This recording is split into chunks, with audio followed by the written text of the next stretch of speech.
Yo, what's going on out there, YouTube? It's SEL0320 representing JVS. I don't know if you guys can actually hear the audio or not. Just a heads up. So I apologize if you can't hear the audio. But I am right now checking out whatever is going to come from this live stream that's going on right now on VERO. I will post that in the chat if I can find the link. I posted the link somewhere else. I apologize because I'm doing something I don't think I've ever done before. Like I'm technically live streaming, but at the same time I'm not. So I'm gonna go into the chat real quick just to make sure you guys can see what I'm doing first off, and then we're gonna go from there. So I don't see anybody watching right now anyway, so. Oh yeah, and by the way, I was working on my documentary, and I could not get it done in time. But here's the link right here, everybody.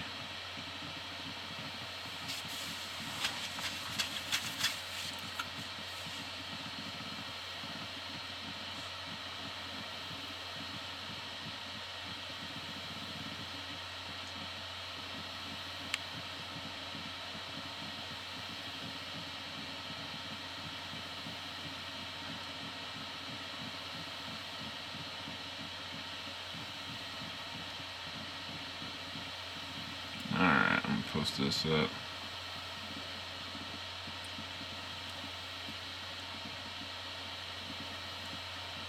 The director's cuts, Q&A.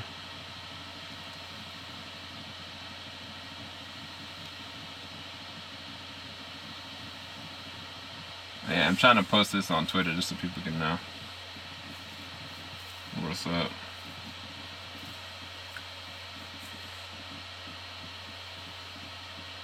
I'm actually so excited for this, for real, on so many different levels. Hit me up in the chat if any of you guys are hype as I am.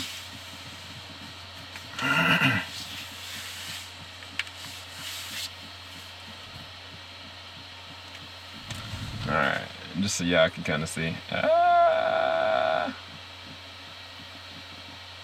Alright, I was taking a picture of you guys. Alright, but I'm in the chat right now. If you guys are, evidently I'm not there. But my homeboy Chris Wong is there. Definitely Dave Penna is there. Shout out to my man Chris Brown. He wanted to be there, he couldn't get there. Who is that? Facundo? Hell yeah. What's going on, bro? I want to finish this documentary, you guys. Like, this documentary, for real, I thought I'd be able to finish it on time, but I couldn't do it. I think the documentary is going to end up being like 3 hours and 40 minutes, which that's the reason why I didn't assess that. I thought it was only going to be like, at most, 2.5 hours. I didn't know I had that much content to go off of. But yeah, anything could come from this. I'm going to send your boy, Chris Wong a message just to see if he gets it. Yo, Chris, we are all watching you. But let me know, you guys, can y'all hear anything?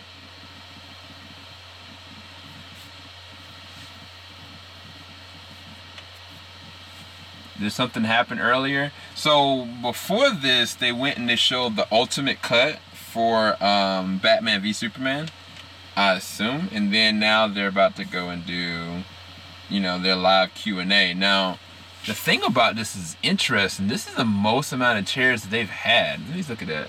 1, 2, 3, 4, 5, 6, 7. And then I guess the 8th one would be the person that was there, but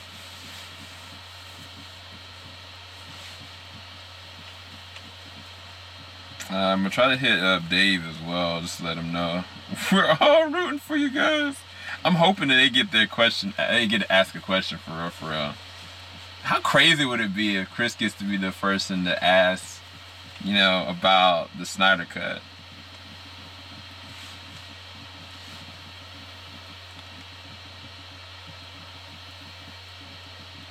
Oh yeah, shout out to my man Kevin.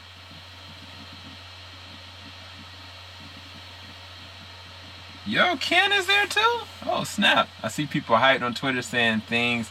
Watch the stream right now. Whoa, crap! Yeah, it's a lot of people watching the stream right now. Yo, we are rooting for you guys.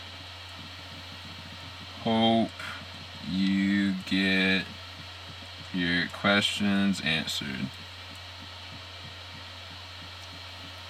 Oh snap.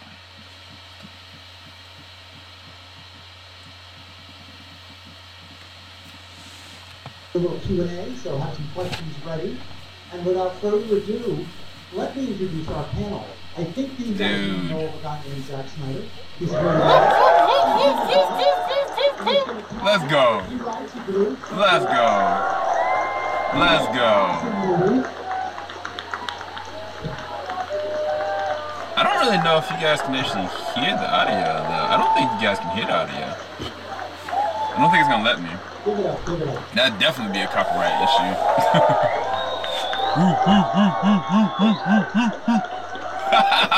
If I was there, I would be losing it. I'm trying to be quiet as I can, just because my son is asleep right now. It's medicinal. Last few nights, for those of us who were here all few nights, but or any one of these nights, we kind of got to see why we love movies, am I right? Wow. Holy crap. And we've got other people here. Bye, Maury. What movies? You are in for a treat. You're going to meet Damon Carroll, who is the stunt coordinator. Nice. What do you like? Welcome, congratulations. He was one of the only two people who have ever worked on every film that he's presented with. That is awesome. This shows a lot of good things on both their parts. He's been crafting unbelievable action on country fiction, and he's the coordinator, fight choreographer, stepping into it with many more. So it's been and also performer in the song tonight. So it's funny because someone came up to me actually last night and was like, "Is that guy in the alley in Watchmen the same guy?" I was like, "Yeah, that's cool." That was weird. Original world. Sorry for that. Yeah, there we go. Larry Fong. Yes. So I guess I have to be the commentary for this. Larry Fong just got brought up. Zack Snyder is up, and then somebody that's worked with Zack Snyder with fight choreography is up there as well. I'm curious to see what actor they're gonna get to come there. He's done Sucker Punch. He did Batman vs Superman. He did Watchmen, and many other awesome films. I'm assuming that Ray Fisher probably be the person who'll come. No, actually Ray Fisher wasn't in Batman vs Superman, so it has to be somebody from Batman vs Superman. So who are they gonna put up there? The rest of us. There we go. Well, we only have really good looking people in our center film, so there we go. The sound editor. There he is. We're going to see his skills shown tonight in a very big way. He's been Universal Studios editorial for 12 years. He's worked on all of the live-action movies for Zack. The guy is amazing. He's Oscar-nominated, and this is some craziness. But I promise you guys, if I hear something crazy, I will let you know. But certainly not least is our. Wait, can y'all hear? I don't even know if y'all can actually hear him.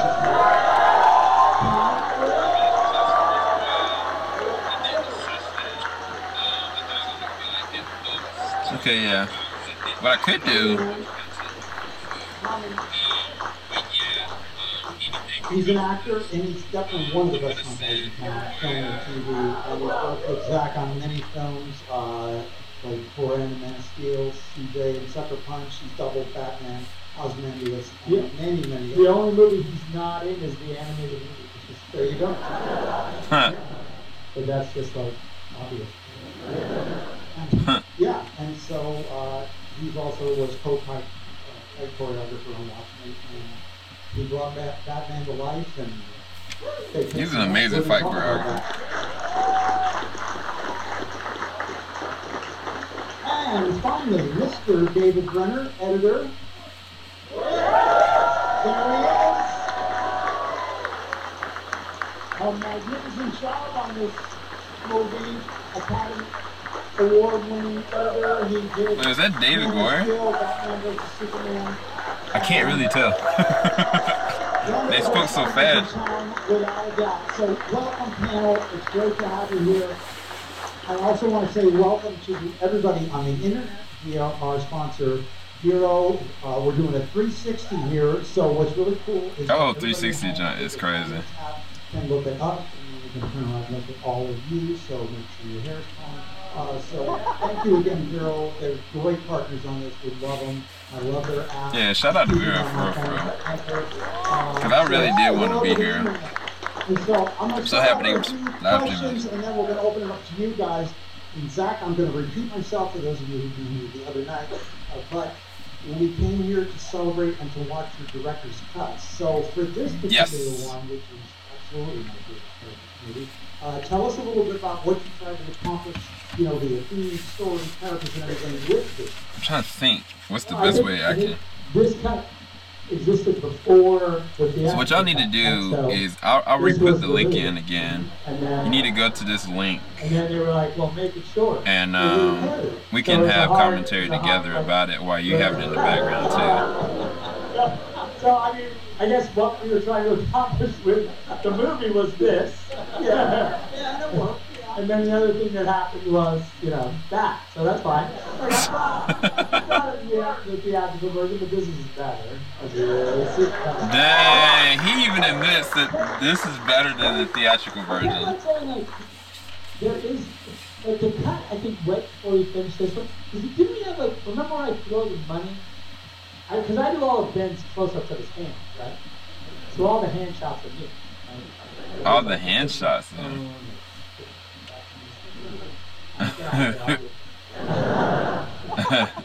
So remember that? He literally gets paid when he, at the fight. Remember, and then he threw it. I thought it was in there for a long time. Just to figure out. Anyway, there's a few things I was like, okay, that's cool. But it's cool. It was really fun to see it. I haven't seen it for a while. So it's really worth. Yeah. So, with Daniel, I got a question, and this is one of some of the questions we're asking. So, staging stunts, it's a little different these days now, but the movies use practical and visual imagery. So, in your career, how does that change how you work since you're really not going to... I can't believe I am legit doing this. I know you guys do a lot of times. Forsaken, The Walking Dead, and anything else. I'm not even finishing the documentary I'm doing this.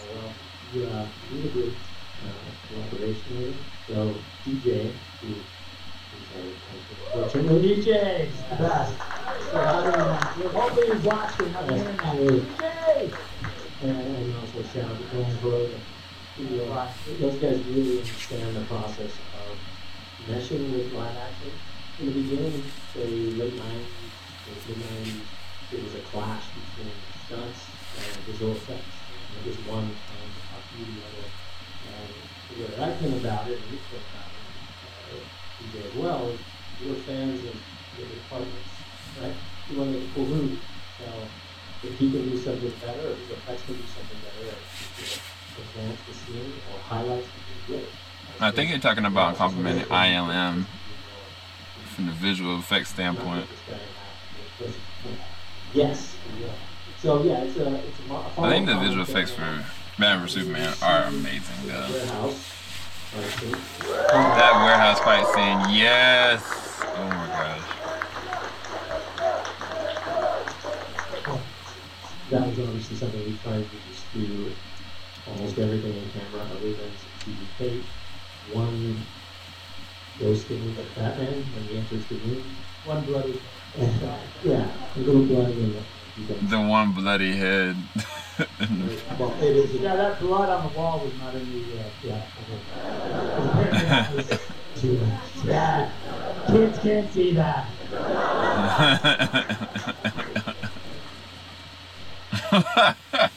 He's picking at the fact that people were giving him flack partly for the reason why he got his rated R rating for that blood splatter. You see the dailies and then you start thinking about it, or you right behind the editor, you wait for the first assembly. How do you do that? All that? Man, don't say first assembly to me. Is that maybe TV stuff, or how do you go about it? As far as when it started,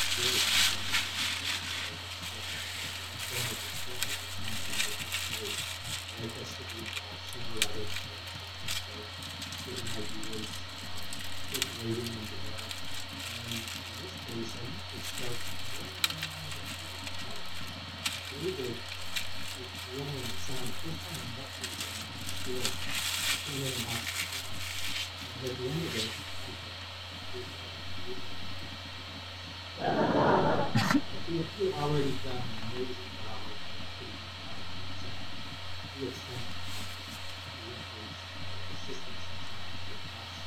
so it's good to get earlier and get sounds and so everyone starts to come out to not only specific sounds but everything.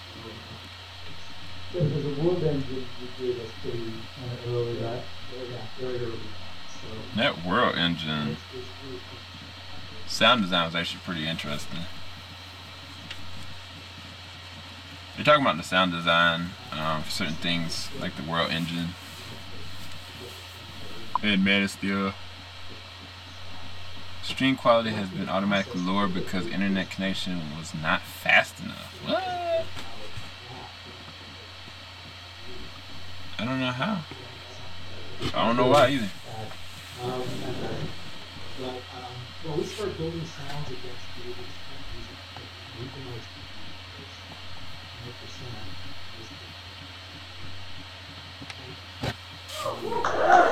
Yes. Dang. at least at that point, we know that energy score. Man, that Junkie XL and Hans Zimmer soundtrack for BVS was probably the most underrated, amazing score.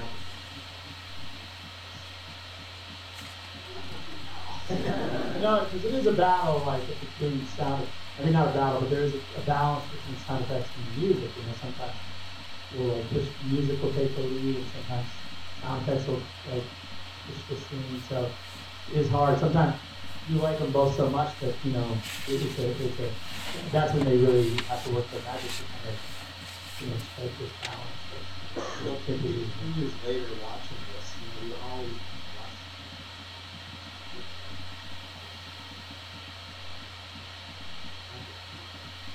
They're talking about the balancing act of trying to make sure you don't go too over the top. True words. That was an incredible store. What is that? Georgie Butt? Yeah. Well, there's that was like George Lucas line. He said, sound together have to move very at this one, it's Yeah. Sound is the other half of the movie. That's interesting. It come up with some really good, iconic comments here. Like how sound can be specifically like a weapon. The giant safe door. And then he'll be like, but it's, someone My first question, I need up with that. Oh man. What happened to the soundtrack for Justice League? I wonder if they can't ask any questions about Justice League. For real. Larry Fong.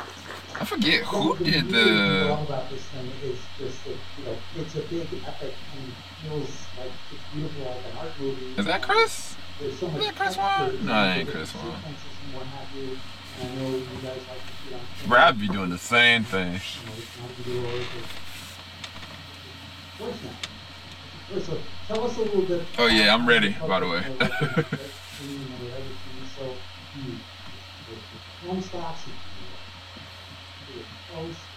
Also, I just want to apologize for that little snafu you guys saw with the color.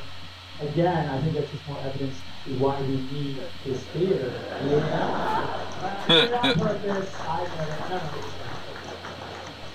It's made our point. I apologize for that. It's his plus school too. Yeah. I'm down in that class. I have to let it go. Move on.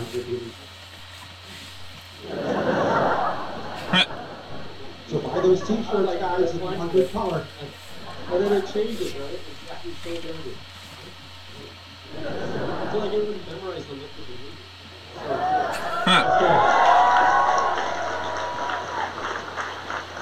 Yeah, some of us really have memorized. I'd actually thought about looking at it today, but I was trying to do my best to finish the documentary. I'm gonna be posting it up tonight, though.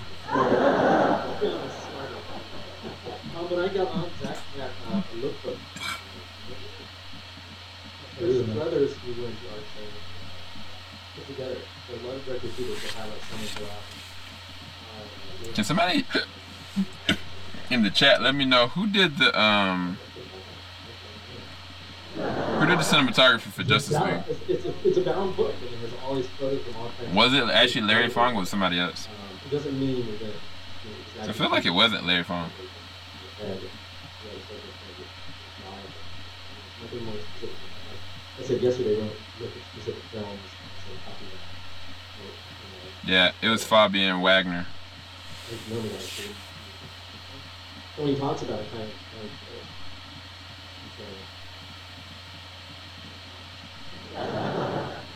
no, we don't talk that much on the set. I kind of do it. He might say, I don't know. Some good work with Sherlock, then. Surprising. Yeah, I agree. And what we need to know, we talk about it a fair amount beforehand, hopefully. Because the thing is, I guess, okay, the one thing about our movies, and I think the way we've made them is that there's an extensive, built into our schedule is, so I draw for whatever, however long it is, 5 months, and then we go into super long people meetings where I like lose my voice because I just talked for like 8 hours straight. About the drawing, in the shot. Okay, let's talk about shot number 987. This is interesting. It's a close-up of a thing, whatever. I don't know what it is. Or like, you know, I'll be like, okay, so, and then everyone, you know, and everyone's in the room, you know, like, who else knows? Does everybody know what this is what's going to happen in the shot, you know, whatever. So it's like, you know, I feel like by the time you show up on set, you know, you've kind of done it once a little bit. You know, and even with the stunt viz and stuff that we do, that the thing does with guys. So it sounds like Zach does what I think M. Night does. He draws out everything. Spends, I guess he said, 5 months drawing, and then do these long table readings. Spends like, I think he exaggerated like 8 hours just talking through a scene so that everybody that's working on his movies, they know exactly what it's going to be. We also have set walking too. So as the sets are being built,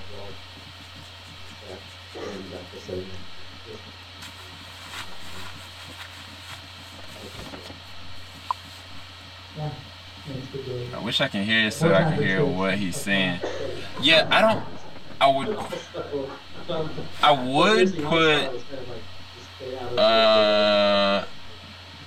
I don't know if I do that, what's gonna happen. I can try to turn this off and then the audio will play through my laptop. I just don't know the ramifications of doing that. I don't want to mess up the stream or anything, but let's give it a try, okay? Who's the person that did this?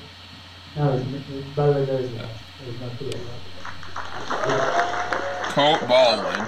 Cold Baldwin, I got something special for you if this actually works. Alright? I got a question for Rich. Oh, nah. That's definitely not gonna work. It just said Ecamm Live App Audio. You know, how you did it, and, you know, and how you train and all that kind of stuff, because I never see, you know. I don't know if that's gonna work. So, Let's see.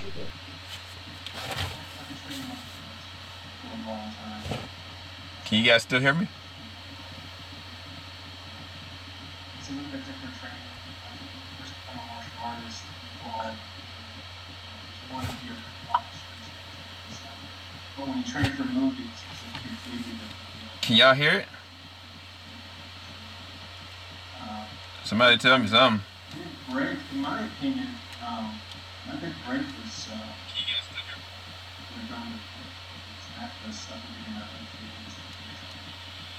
because simply like.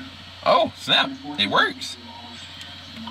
All right, Colt Baldwin, you got something coming for you, bruh.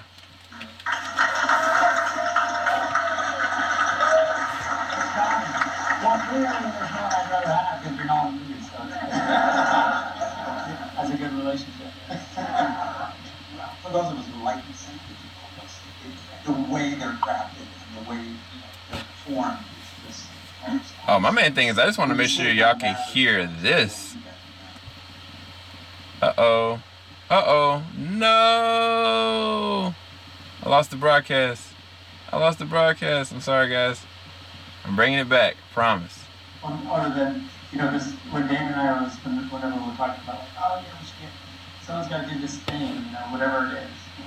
You got to punch a guy or be Batman, for instance. You know, and when we've talked about, like, well, Batman's got to, like, you know, our movies, he's got to really be able to throw a punch correctly, he's got to be, like, he's a brawler and, like, the most elegant, you know. It's like that a little bit better, you guys? Does that work? Raw power, but also efficiency, you know, like his technique and everything has got to be like super clean, but also. I mean, I'm definitely. No. Not looking at wrestling. Are you serious, Colt? I think that's what. Oh my gosh. The ability to kind of do those two things. Aww. And by the way, you saw it in I'm sorry. You know. You sure? Adrian's beating the comedian up. Dang. So it's the same kind of thing. You know, like you see. Dang, I'm sorry. Sorry. But I got something for you. It's gonna be a surprise, so make sure you private message me after this, or send me a tweet. Try to send me a tweet. My Twitter is at tweet_JVS. Just send me a tweet so I can talk to you privately. I want to send you something special, okay? Matter of fact, I might do it right now. I actually was waiting to do this for somebody. I was gonna do this like live, but see these? If you guys are a lover of this, I have 2 different digital copies of this movie, and one of them I'm just not gonna keep. Colt, one of these copies, this one specifically, is gonna be for you, okay? So make sure you hit me on private message. I'll send you this digital copy for Spider-Man Into the Spider-Verse, okay?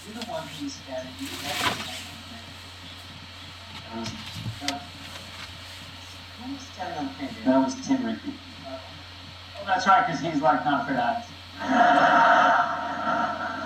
He's literally not afraid of heights.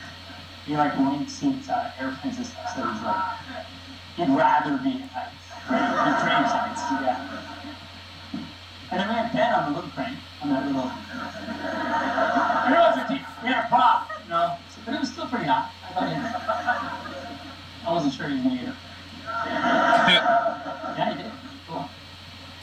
Oh, and none of that counts. I always had this thing in my mind that, like, you know, when you do a movie, or like, you know, before I started working on movies, is that, like, you know, I like to jump around and, like, fuck around, you know, with the props and shit like that. And, like, when we're making a movie, you know, it's just like a thing you know, I'm always like, okay, you know, thing like this. Or whatever. So I like to participate in that physical part of it. But it's funny because, like, actors aren't that into that part of it. I thought they'd be super into it, but they don't like it. They gotta be like they don't like it. They're always like, He doesn't look at me like, alright, okay. I'm glad you guys can hear it. Sit down. But I'm always like, okay, look, do it as good as I did it.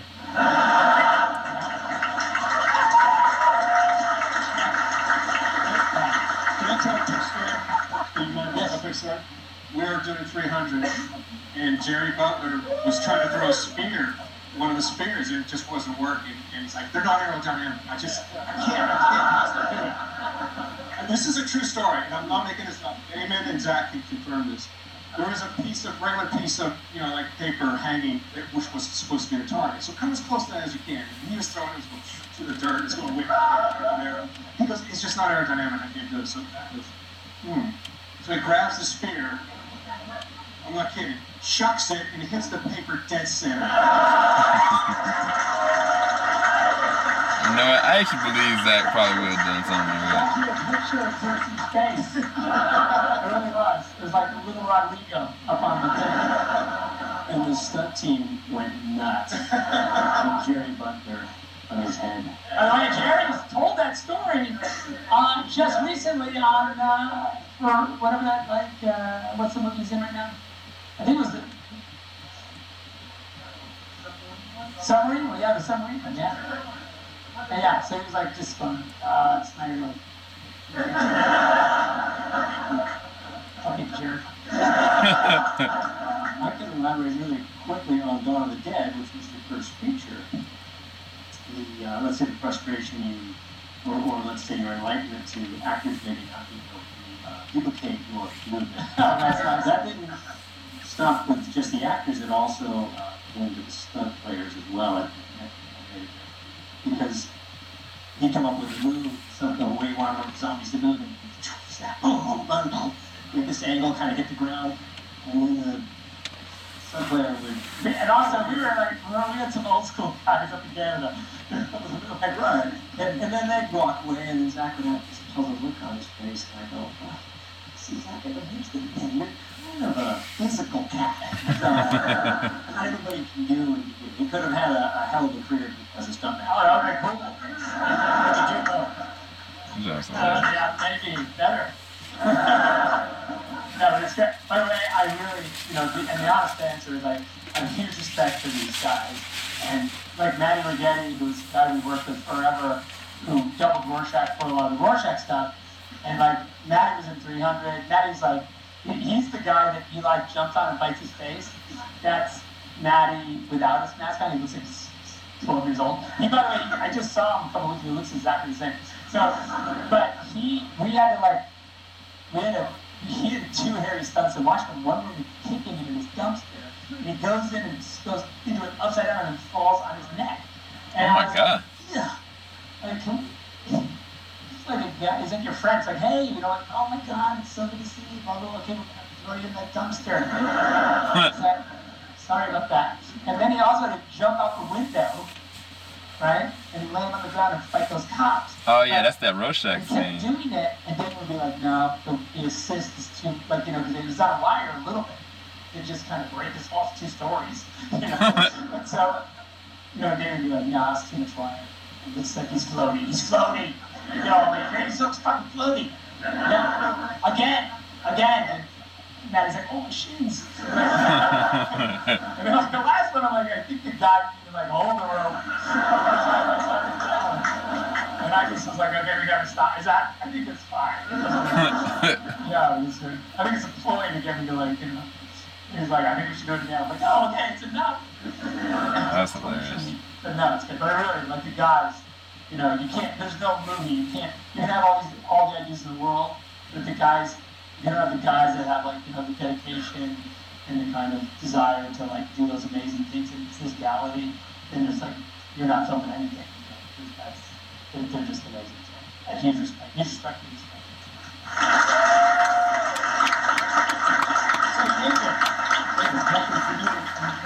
Just some of the earliest process of editorial, because I figured once you got one assembled and tweaking, but that first pass, and you're behind the production a little bit. Are you going back to the script? Are you just going off of the boards or off the footage you have? And because these movies, they're such gigantic puzzles, how do you bring that together so that you're telling this concise story? So every director's, when I first started working with Zach on Man of Steel, I was kind of a new guy. I was like, how am I going to do this? What does he do? And I figured out pretty soon that he has a really strong system, which is that, as you mentioned, he draws a movie. So there's two things. Like usually when you come out together, you have a script and you have dailies. With Zach, you have the script, you have dailies, and then you have the movie. So when you're first putting a scene together, you look at the dailies and you look at the notes that you went through with Zach and you saw the screen. And as you go through the cutting process, what I realized is if I remember these boards that the drawings, it was a really good way to always get back to what his intention was. And we would actually digitize, we had our systems eventually digitize these pictures into the album. So sometimes if you have a shot and you don't have stunt viz yet or previs, you just digitize the picture. Okay? And sometimes we have a screening and we have all these visual effects and we're watching something, boom, there's a picture of it's a drawing is acting. We're like, okay, well, that's going to be awesome someday. It's just a black and white picture. But the point is you have to sort of reconcile. There's the script and there's Zach's visual kind of for visual design of how we want to have this work. And so you take these two things. I'm about to go on VERO real quick. Let me see if I always put a lot of effort into Zach did anything mischievous. Perfect. I'm gonna be Zach just it's just the first guy I remember on Man of Steel told me that. But I put sound in it.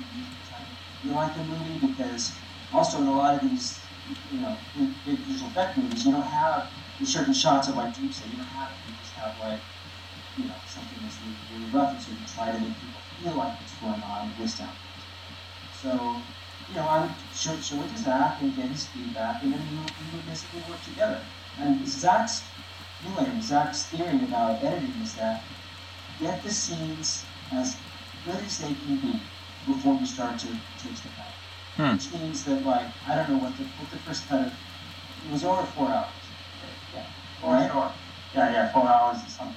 Right. So it was every moment. So every moment that Zach shot, we made it work. There are a lot of moments like anything, we'd be in the pre-pro meeting, and someone who hadn't worked with us a lot, they're like, oh yeah, I read the script and it says, and I'd be like, don't it's bad to read the script.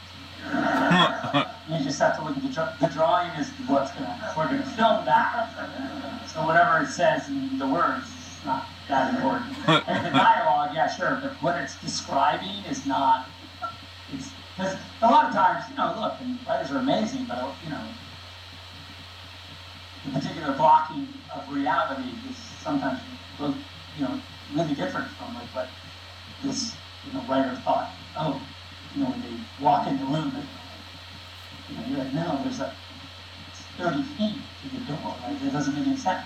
So anyway, that's a very mild example of how, but I do tend to encourage people just to use the drawings more than the script, and I think it takes a little getting used to, I think, in the pre-pro process, because people are very,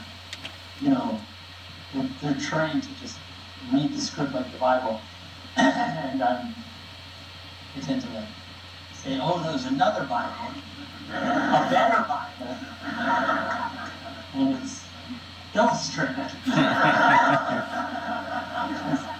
Super convenient. What's kind of cool is that Zach is crazy. It's not just me who's using these boards, it's at the same time, DJ, the visual effects supervisor, has taken these boards and he's created pre-design. And Damon has taken these boards and he's made stunt viz. So all these departments are doing the same thing, and it comes into editorial. You're like, okay, and I realize there's a system. Zach has a system that I've never seen any director have before. I mean, usually as an editor, your problem is what is the director imagining that I can't see on dailies? And a lot of directors, they can't express it, or they themselves. I don't know why they do that. I'm gonna hit up Heroic Gateway real quick, Angelo. visually what's going on, you understand the intent. And if you can understand what the intent is, you can always get back to it. And that's always a good thing. Great, thanks. And by the way, David is amazing. He's an amazing collaborator. Makes it better every time. Really does. I mean, it's like, that's the whole thing that's amazing about this group of people up here. For me, as a filmmaker, you have an idea and then they make it better. That's the thing that's amazing about these guys. Like, they literally, I'm like, oh, I kind of got it. I pushed it as far as I could, and then they just take it to the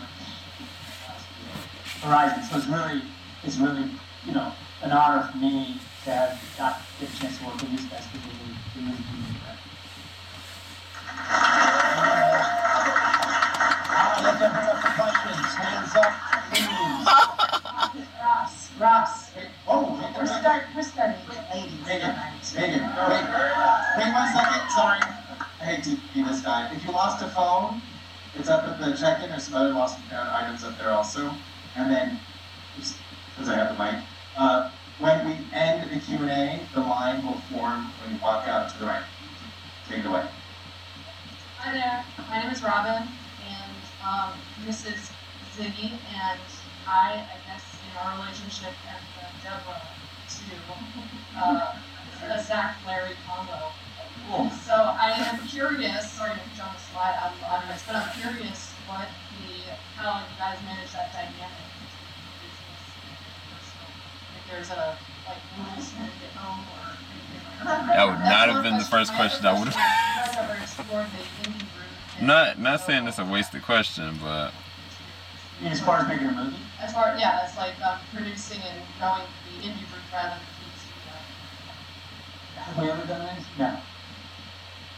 Sounds cool. We're doing Netflix, so they don't count. But... Yeah. Speaking of that. I'm doing this little indie film with this little company called Netflix. No, I mean, I don't know. We don't really have we don't really stop talking about, we don't have a line that we talk about work all the time. Yeah. Something, I think when you do, you feel so lucky to be able to do what we do. And in that, it's just part of our lives. And the fact that on these movies, and a lot of times I can't see who this is. We've created this amazing family, and they go with us with their kids, and it's like, I would say it's like a traveling circus. So in a way, it doesn't stop, and it really melds, but it's the most beautiful thing. Yeah, it is. Cool.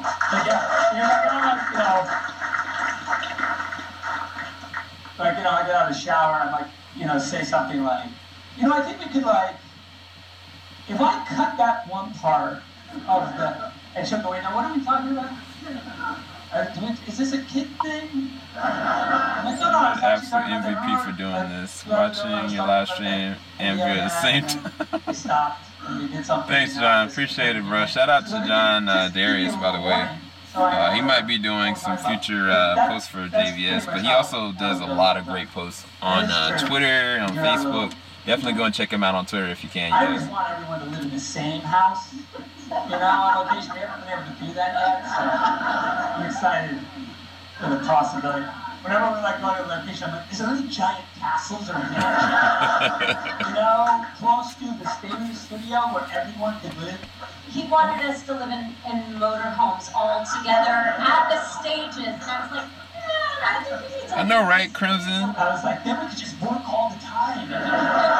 Bruh, they gotta have some kind of NDA or something that they aren't supposed to ask questions. Yeah, we didn't have that, I didn't get my college. Or maybe they're just scared to ask a question. I don't know. My system, so I still hope you get that done. So you got these guys though. It's kind of a show business truism. If you hear about people who work with the same people, that tells you they are awesome. Because, it's a lot of times people can't work with each other after one movie. So the fact that like you and Larry working through, that says a lot about the nature of those artists that people want and vice versa. They haven't murdered me, so it's good. Night is young. Ross, Next question. They're calling them out for me because I can't see a damn thing up here. Yes, Hi, my name is Nigel. Recently, in an interview, James Cameron said that you are responsible for creating a distinct cinematic language, which I think this weekend is evidence of. Oh, snap. That being said, I think this movie is evidence of that, and with the scene in particular, Martha's scene. How did that kind of come to fruition, and what was your guys' kind of response to the criticism? Thank you. I'm sure you are, all aware, well aware of memes, kind of. So I'm so glad. I gotta hear this. Chris Terry and I, we didn't reach that point in the movie in our discussions. We knew how to get him to fight, right? But how would you get him to stop fighting? That's a tough one, And we sort of were just drilling down on their humanity, and like Batman realized had humanity, not just a creature, and he was a man, he's a man, he's an alien, but he is as human as he in a lot of ways he's more human than human, right? So he's sort of embraced all the good parts of the human race, and so Batman's able to sort of see, in a lot of ways, a thing that he is not, right? Yeah. And I think that was how we started to talk about it. And then it was actually Chris who was told me, because just saying that, is it weird that they both have the same mother's name in the comics? This is in the actual comics. It's not made up. Is that true? That is true. And so that's kind of how the conversation started. It's as simple as that, just like you would with your buddies. And I'm sure when you're sitting around and someone goes, hey, so that's kind of how it started, and then we started talking about how it could work, and if it was Lois that said it, maybe it's better. You know what I mean? It's that kind of thing, And look, it's a mythological construct. I have no problem with that part of it. Although we did have an idea that maybe that Martha didn't die, and that she got put in witness protection in Kansas.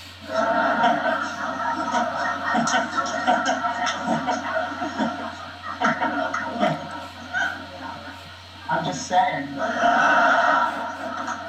Felt like it was possible. Anyway, you can only push it so hard. But yeah, so I'm. Yeah, thank you. Yeah. Love it.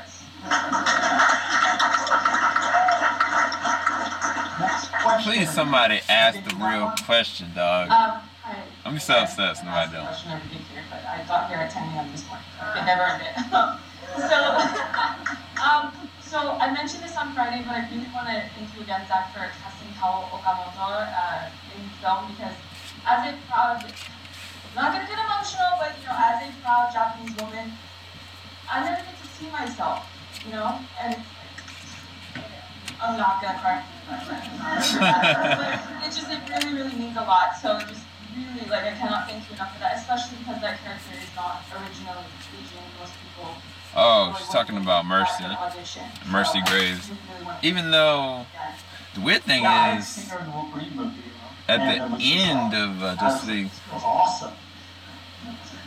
Is there a way? Who could she be? Needs to be somebody, And she was enjoying the work, but they're amazing. Did you ever see that picture of me she's giving me a piggyback? Oh, yeah. She's skinny, but she's super strong. That's the same actress in about the story of Batman versus Superman. So there's so much commentary in the film, and in particular, one of the things that comes up a lot is fear of the other. And I'm curious how you came to decide that was what you wanted to use as sort of genesis of Bruce's hatred towards Superman, and because. Yo, Crimson comment, you are the MVP for tonight. It's the facts, bro. That would be the first question. For Batman versus Superman, because when you hear Bruce's rhetoric and when you see those protesters, it's just. They must have to make the questions tailored to Batman vs Superman. Yeah. Yeah. So how you came to decide to use that? I would go into I think that if you what is the movie with the depth of Superman and Batman vs Superman. 10 years old. What was your point in transitioning into Justice League, given how Justice League brought back Superman? That would be the that would be the nullification of the question, because then you would have to talk about Justice League. That's just me. It's a coming tide, like anything. When you feel something in the zeitgeist, you can talk about it and write about it, and maybe it's not. It allows it to sort of, come to fruition or not. But, I think in this case, it's been very, especially as like this whole idea of sort of treating Superman as an immigrant or as like, this other, an alien, and the pun is not, not meant. And I think that really informed a lot of just the way we thought about it. And, it's a lot about, but I think also it's interesting that it doesn't judge, the movie kind of doesn't judge in a lot of ways. It allows people to have a point of view. It's the opposite and then change and then have another point of view. And I think that that's an important message of the movie too, is that we learn from each other. Like a lot of it's misunderstanding, like a lot of it is that we're not taking time to look from the other perspective. And if we did, we would be able to see another world, like another way of feeling. And I think that that's an important part of the movie. And I think it comes to it. It's a great question. It's not the big question. Like, I feel like Zach is not playing any games. Just ask the freak. Again, I'm Joe. How are you? Oh, I thought that was Chris for a second. Questions. One's a small one, so I have a big question. It's just the Twitter sphere wants to know. Actually, no, I'll start with it. It's a small question. You can just shoot it straight away. People want to know who your favorite Spider-Man is and what's your favorite Spider-Man movie. So let's say that real quick. Who are these people? Oh, a lot of people. I guess my favorite Spider-Man movie? Yeah. Movie and I guess it was Spider-Man 2? Yes. What is wrong with you people? I would be that ninja, like legit. Give me the mic. Super cool. And, I got something to say. Who's your favorite actor? I'm guessing Toby then? I guess it's Toby. Okay. It's actually today, Captain Mighty. There's been a lot of great Spider-Man. Alright, well anyway. Man, possibly man. Yeah. So, I guess it's Toby. Okay, just one. Alright, now here's a real question. It's about, working on big blockbusters and stuff like that, EBS. You go through a lot of rumors, and I just want to know what it's like when you hear a rumor about a certain casting, and I remember when Jenna Malone was cast, people were like, oh, Barbara Gordon, and then there was that stunt man that was wearing the jacket, and it was like Hal Jordan, and I just want to know, when you read those, that's a good question, though. Do you find them funny, or are you like, oh, hey, that's... That was actually a really good question. My favorite one was the Army Hammer on Justice League, but I want to get your opinion on it. That was a good question, actually. Yeah. I don't know. It's hard because all those are real theories. Right there, and mostly it's Debbie, Wes, and I that talk about. We're the ones that Wes will go, hey, we saw this thing. They think that Jenna Malone is whatever, like that. And I go, oh, and then we just always. The truth is, because we're making the movie and we've already kind of had the idea about what we know what's happening. If everyone's mad, I'm like, oh, it's fine. They're going to find out what the deal is, and it's fine. If everyone's super psyched, it's a little more problematic. Because they're like, oh, that's going to be so cool. And then I'm like, well, maybe when they find out what we're doing, it'll be just as cool. So, I don't know. It doesn't really bother me. I guess I'm used to it by now a little bit more. Just because every single thing you do also has the other version that is not the version. Every single thing. No matter what you say one thing, you actually say the words. Like, I like Tobey Maguire. And someone will be like, he hates Tobey Maguire. He said that. Somebody needs to bring the elephant in the room. Come to people. We need to know. Ask us something related. Thank you. So, Who's that? You know what I mean? So Who's GB? That's part of it too. So it's hard to tell exactly. I can't tell who GB is. It's 12 o'clock at night, man. Y'all need to stop faking, bro. I don't know who GB is, but you're right, bro. We're not that subversive. We don't plant things either. So maybe we should. Yeah. So also we kind of just let it. It has been my experience that it all kind of comes out in the wash a little bit. I mean, technically, hey, Captain Mighty is technically 3:26 now. Yeah, Eli being It's midnight. And then I did stuff that a little. Where I'm at. Because I thought that was funny. I was like, fuck, that's cool. I almost put a picture of Eli in the Batcave. But then I thought it looked weird because it was like, this kind of young man in the Batcave. I just thought it just felt a little strange. No, they didn't. But I really wanted to. Yo, somebody better ask the daggone question. I'm gonna be so upset if nobody asks this question. Hi, Zach. First, I just wanted to personally thank you for all the work you're doing for production.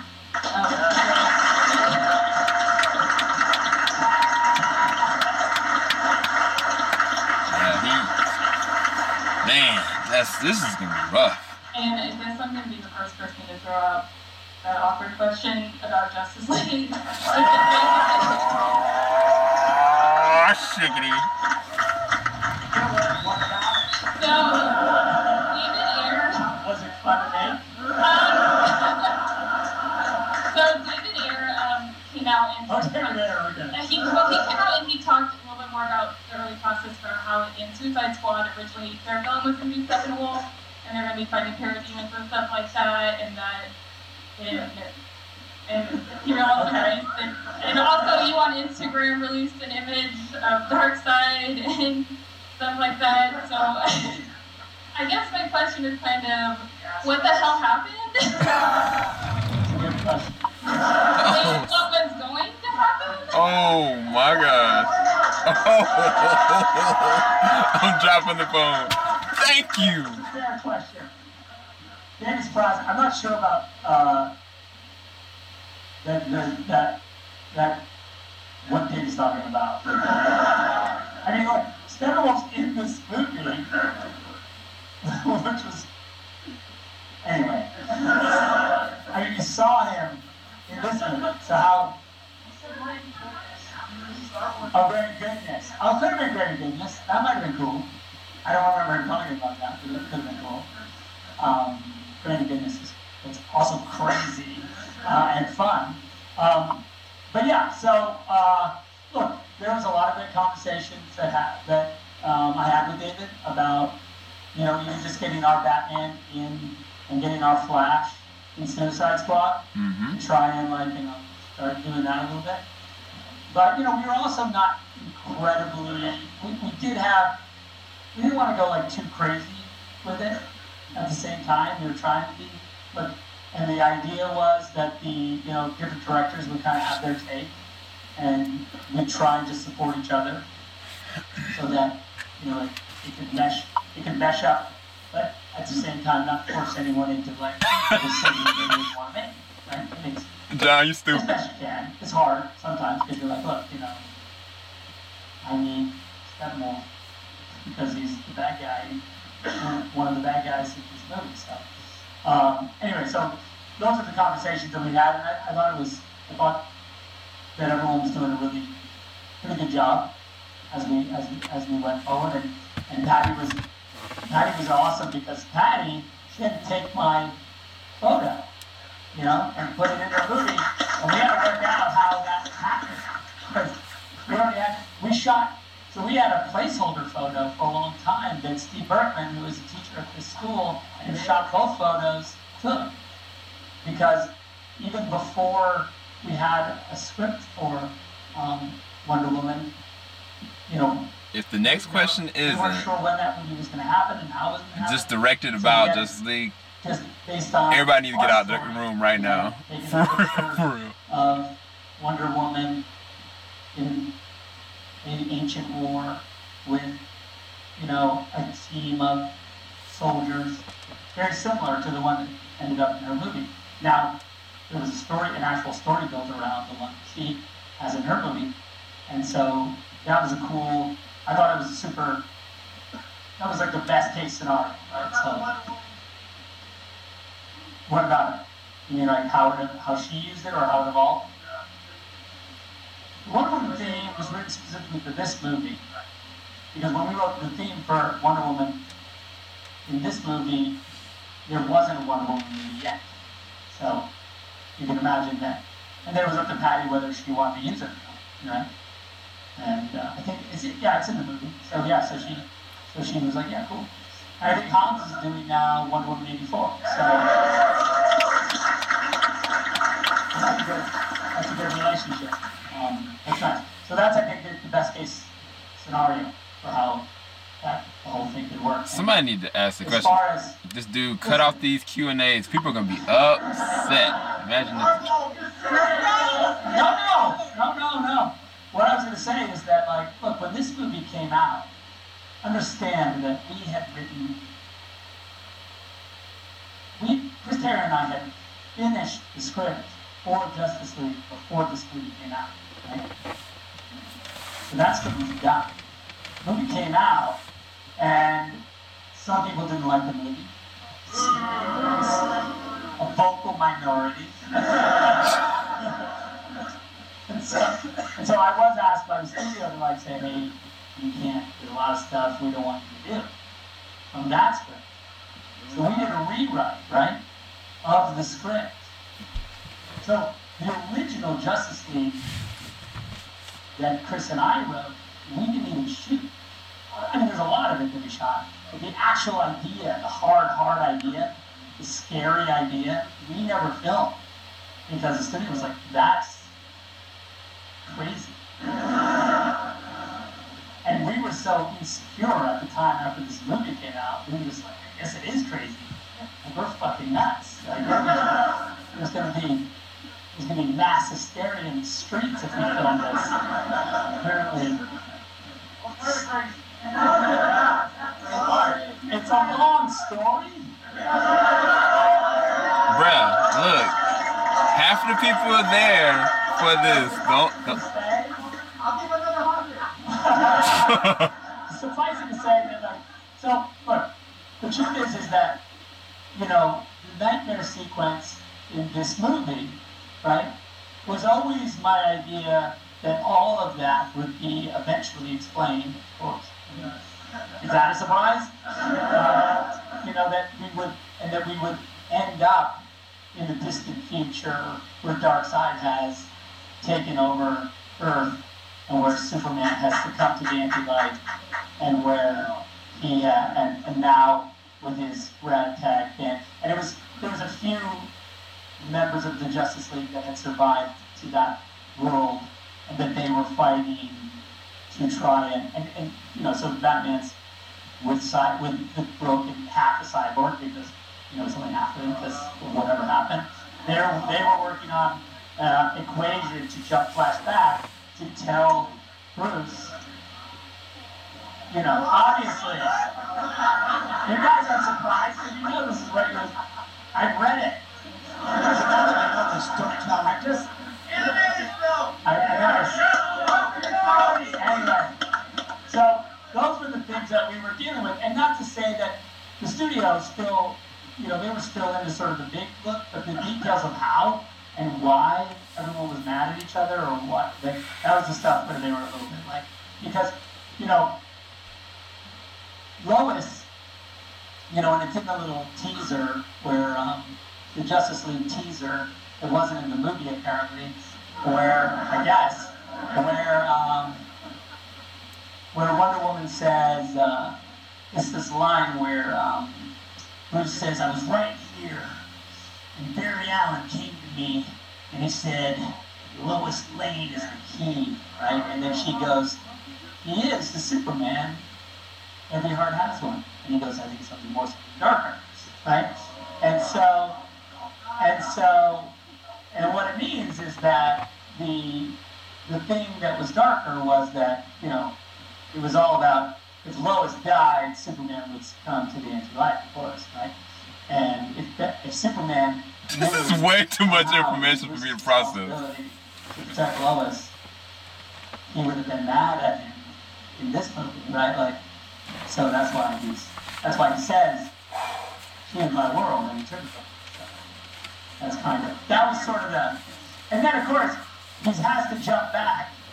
And the other thing that we were working on was this idea that Cyborg said to Bruce in the distant future, like, there's two windows. We had come up with this time traveling concept where basically the way the time traveling window worked is that it's not awesome physics, it doesn't make any sense, but that you had to do a time jump when the Earth was in relatively the same spot. Because if you did a time jump, I'm sorry. The Earth wasn't like in the same position. I'm kind of in shock right now. You would jump into space. And I lost my phone. I'll send it through. And so, okay.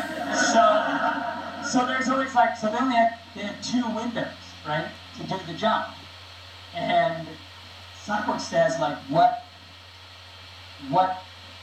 which of these two windows do you think we should use? And Bruce was like, well, what window would you put me through and you didn't ask? And he's like, this one. And then he's like, use the other one. Because that one you already did, and it was the wrong one. Barry Allen was in my freaking Batcave yelling at me about, like, nonsense. And you're going to put it to that other one, because that's the one that will...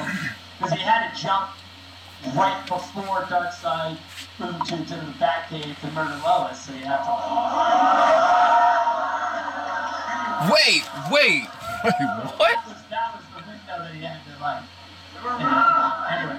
Alright, so I was going to say, that right there easily worth another 100. It's in the future. There you go. One more question, you guys. No. Brad. And we have our winner. Zach, awesome gadgets and just the world you created. The Gotham, the Metropolis you created, amazing. Two-parter. How did a certain Pasadena Prep High School end up playing in the Metropolis uniforms, football uniforms? And what was your favorite thing to design in the movie, whether it be a prop or the Batman? That dude. I don't know who that is. The prep outfits are that actually got retrofitted. The Maranatha School logo became the You let that be your last logo question, Fran. I knew I was going to give all those uniforms to my son's high school, which is called Maranatha. And they happened to share a letter with Metropolis. So it worked out pretty great for everyone involved. So I got those high school kids got these super awesome chrome helmets, and they were fucking rad. So I was like, this is cool.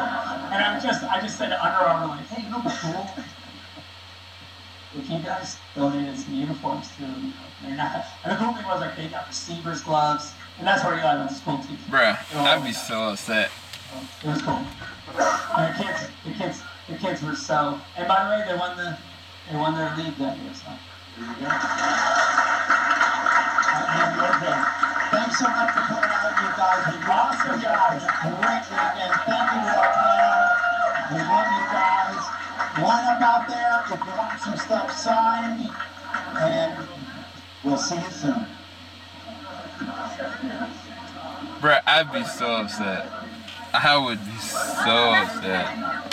That's not the time you ask a question about the gosh darn football uniforms for a movie that was 3 years ago. Thanks, everybody.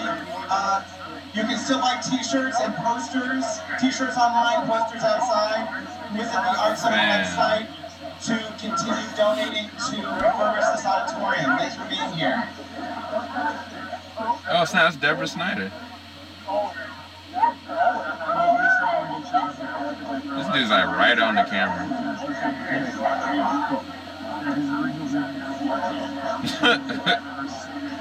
I still can't believe nobody like legit just went into those real questions. Yeah, DC multiverse, I think that's it. Thank you. Happy birthday to you too. I think that's legit it. It is Deborah Snyder. Really appreciate it. Yeah, we need to adjust that. That's crazy, bro. Disappointed. It's nice QA anyways. But yeah, I agree. I completely agree, man.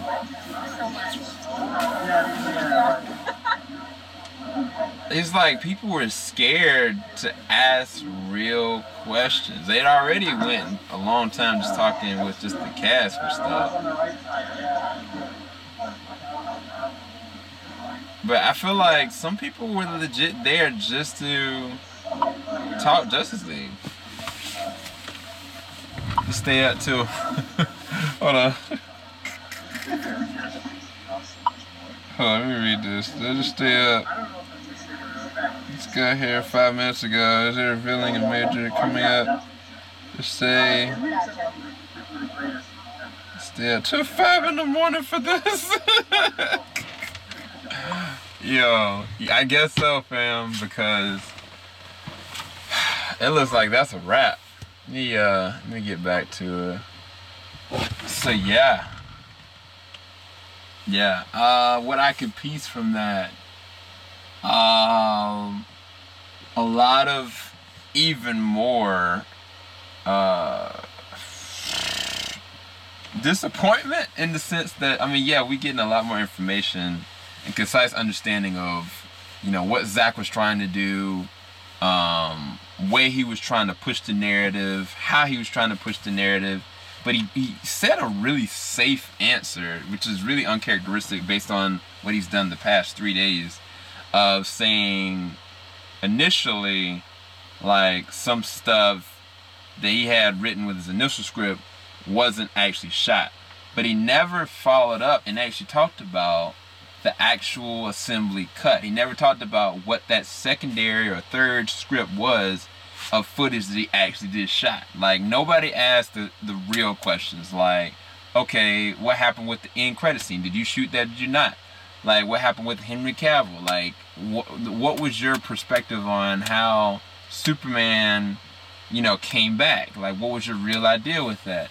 Like, what was the real deal situation with the beginning of the movie? How did Justice League actually really begin from what you did shoot? Like, my follow-up question to the fact that the trigger question, or the quick answer that he said was, that first script I didn't write, or some stuff we just didn't shoot any of that first script. My follow-up would have been, well, what did you actually shoot? And what happened to that footage? Simplest question. The last question, like, I'm like, oh my gosh, because it doesn't allow people to have any kind of closure whatsoever. And man, I can tell you, those media bloggers, they're gonna have a firestorm tomorrow. And I think what they're gonna do, if I know most media bloggers, they're gonna take what Zack said out of context to be the hidden gospel. That, you know, his initial first script that he wrote while he was making BVS, that was never actually shot. Thus, they will reprove that there is no such thing as an assembly cut or Zack Snyder cut or director's cut. Because, I mean, for me, like, you're talking about director's cut, like, why not go there? You know what I'm saying?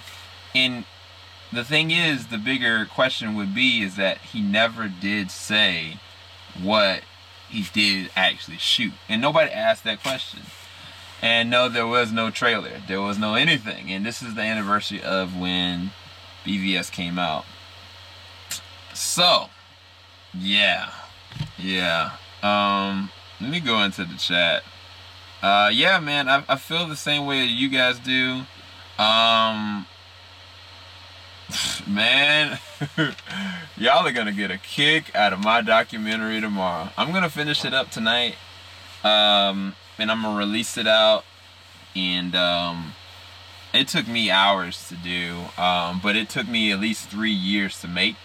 I've taken footage from 2017, 2018, of course this year, and it's a culmination of a lot of different things. But the documentary, I'm gonna post it on our Team JVS website. It's just teamjvs.com. What I'll do is I'll make a introductory video that'll introduce like where the documentary, you can actually go to the link to it, and you can be able to see the whole entire thing. It's about roughly, it's going to be about 3 hours and 40 minutes long, and it's going to have every kind of question that you could think of. And unfortunately, if I was there, bruh, man, I'm trying to tell you, I like the different concepts and the different things I go through in the documentary. I go from the very beginning, talking about Man of Steel, talking about BVS, talking about, you know, what happened with Justice League, and in between stuff that we missed, in between stuff that came from, like, you know, VFX companies. So I go into all that in my documentary. It is a very, I've never done a documentary before like this before, because it's not your standard kind of documentary. Like, I go and I take different things and different moments that I talk about and I bring it into there. I'm more excited about getting that out now, but it's gonna be, man, it's gonna be brutal, because this 3 days, and I listened to every single Q&A, nobody asked real questions about Justice League. Nobody, except for that one chick. She's the MVP. She's the real Eleni Bruce. But anyway, I'm gonna go into the chat real quick. I'm sorry, I just had to kind of let that out for a second, because I just, whoo, man, just that really happened? Nothing. Yeah, important information like your favorite Spider-Man movie. Darkseid trying to kill Lois in the Batcave would have been cool to see. Oh yeah, man. Why did they have to ask him about favorite Spider-Man movie and actor? I think they have to sign something or not ask certain questions. I don't think so, John, because that girl wouldn't have been able to get away with asking that question. I initially thought that, and not just that, that would have made sense for the first two, but for tonight, that this is a DC related thing, like, nah, that doesn't make sense. Pissed me off, so no one asked the questions directly. Yeah, I'd want to know that. I don't know. But Spider-Man 2, if you're interested. Nobody asking about the end of Justice League. Nope. Do you know if you signed something by W, keep your mouth shut for a certain period of time? Hey, what's going on, Juan Lewis? Dude, that's so lame they didn't ask the hard questions. I couldn't go into a huge... I couldn't go. Got into a huge accident and couldn't go. I'm so sorry, Jawan. Thank God you're alive and you're doing good, man. I had a rollover accident back in September 2015. Like, it messed me up. So I'm glad you're doing good, man. Probably no disclosure agreement. Man, nah, bro. That girl wouldn't have been able to get away with that question if for real, they would have stopped her, like, at the moment she even opened the mic and started talking about that. So no, I don't. That goes out the door for me. I think that some people may have had to sign something, ask certain questions. I don't believe that. Comment Mark said they didn't have to sign anything. And I don't think they did. I think legit people just got scared, bruh. Matter of fact, one of the things in my documentary that I put is when I was in San Diego Comic-Con, right? At SD18 last year. And like all these people were like, we're gonna go and say, you know, or we heart Zack Snyder or release the Snyder Cut. Nobody during the Warner Brothers panel got up and was like, Zack Snyder, release the Snyder Cut. I was in the press pit.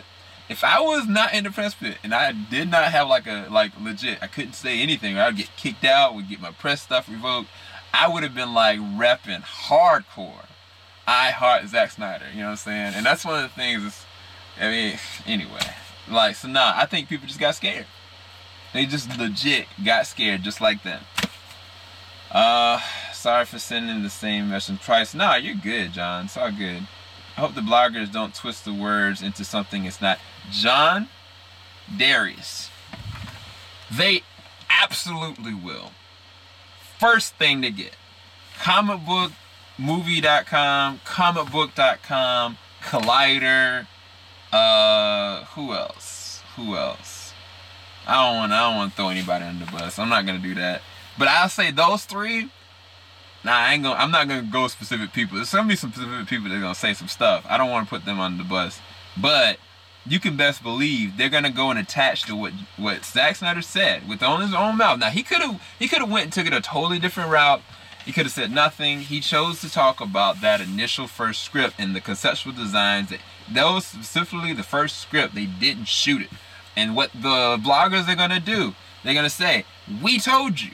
There is no Snyder cut. There is no this, that, other. So that's gonna happen. Just prepare, you guys. Prepare yourself for that. I do think that it would have just helped. I mean, regardless of people asking the question or not, I think it would have helped if people would have just legit, like, asked the real questions. Or Zach and his crew or Debbie or whoever just been like, look, we had a movie that we were making and didn't work out. And at this point, it's not going to come, or it is going to come, or we're working on it, or like something, some semblance of closure, because people aren't getting it, man. And like, if they wait for another San Diego Comic-Con 2019 to say something, like, I mean, I don't know what to tell you. Like, I really don't know what to tell you. I think, honestly, at this point, after making this documentary is going to be 3 hours and 40 minutes long. And it's going to be literally me dissecting everything about the events that happened, minus what happened tonight. I'm done. Like, I've let go of everything. And it's like, I said even in the documentary, for good or bad, like, if we get answers or not, you know, this is it. Like, I'm giving you my raw opinion, like concepts, theories, facts, and it's all gonna be in this documentary. So I'm gonna just finish that up. I gotta get out of here. Please make sure everybody is watching right now, you make sure you leave a like. Make sure, if you can, subscribe. Make sure you hit the bell button, because when I drop this documentary video, you're gonna want to know when it's coming. So make sure you hit the bell button if you can. But if you were entertained, if you enjoyed this, please, if you can, definitely leave a like, definitely subscribe. It would really help. And yeah, I gotta dip set. In terms of should we move on?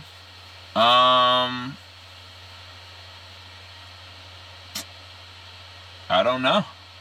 I really don't know. I know for me, I've let out everything I need to let out through this documentary. But I think that those people that did go to this thing, if they didn't have NDAs or like disclosure agreements they had to sign, they're gonna, every single person that asked the question is gonna feel it tomorrow. They're gonna legit feel it. And it's gonna, I don't know if it's gonna hurt the fan base or not, but yeah, my prayer is maybe Zach is gonna follow up with something from that girl's question. Maybe they'll release some kind of trailer or something. Maybe he's gonna go and just say, like, this is it, like, I appreciate you for coming, because I know for a fact people went there with the thought of nothing but this Justice League, you know, cut or assembly cut or whatever. Like, hey, Kevin Smith could have went there, you know what I'm saying? We don't know. But yeah, I'm gonna go. Keep it locked. JVS Wingstop. Make sure you like, subscribe, and yeah, that documentary hits. Be ready for it. It's a doozy. It's gonna take some time too. Pretty entertaining though. All right.